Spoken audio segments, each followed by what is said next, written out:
Bienvenidos a Patas y Leyendas.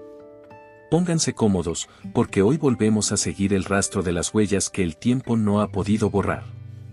Buscamos historias de gatos reales que, en algún punto del camino, se entrelazaron con el mito y la tragedia.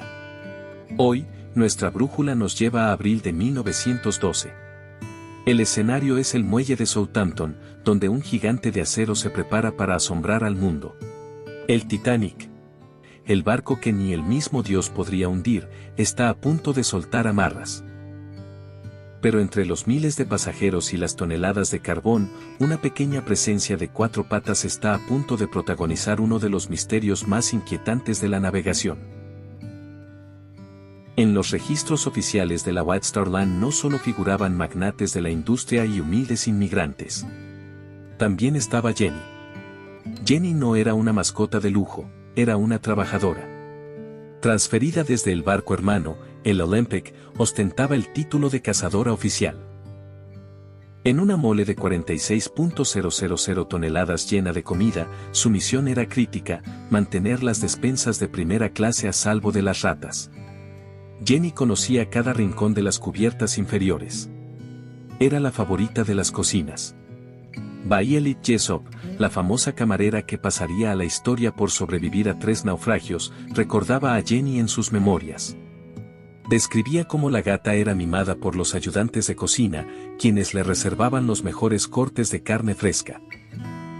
Para Jenny, el Titanic era el hogar perfecto. Un palacio flotante donde nunca faltaba el calor de los fogones ni el afecto de la tripulación. Pero algo cambió en los días previos al viaje inaugural. Una semana antes de que el barco se hiciera a la mar, Jenny dio a luz a una camada de gatitos en las cálidas entrañas del buque. Lo que debería haber sido un motivo para que la gata se asentara en su rincón favorito de la cocina, se convirtió en el detonante de un comportamiento errático.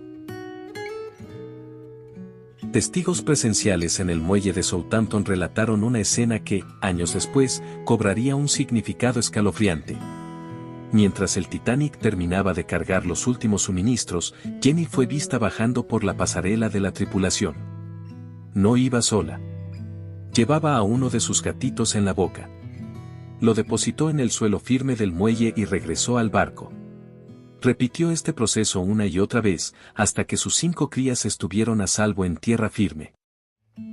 En ese preciso instante, un hombre observaba la escena desde la sombra del casco. Su nombre era Jem Mulholland. Jem era un fogonero veterano de 45 años.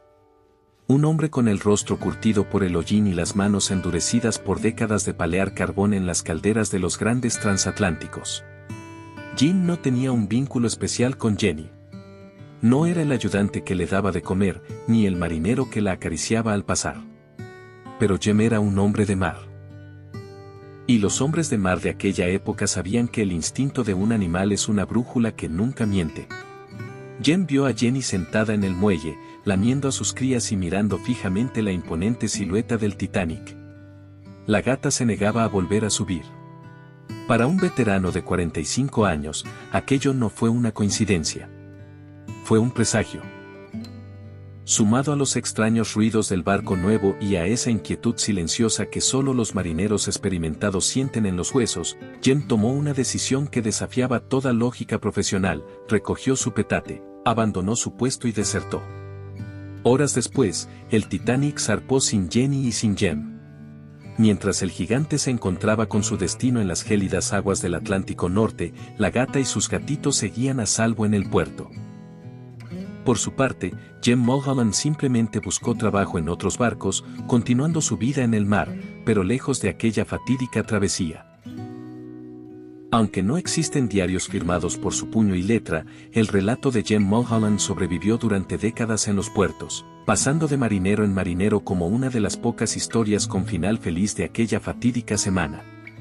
¿Fue simplemente el deseo de una madre de buscar un lugar más estable para sus crías? ¿O fue Jenny la única pasajera capaz de sentir el peligro antes de salir a mar abierto? Quizás nunca lo sepamos con certeza, pero su historia permanece como un recordatorio del poder de la naturaleza. ¿Y tú, crees que el instinto animal puede ver lo que nosotros ignoramos? Déjanos tu opinión en los comentarios. No olvides suscribirte para seguir rastreando nuevos misterios. Hasta el próximo video.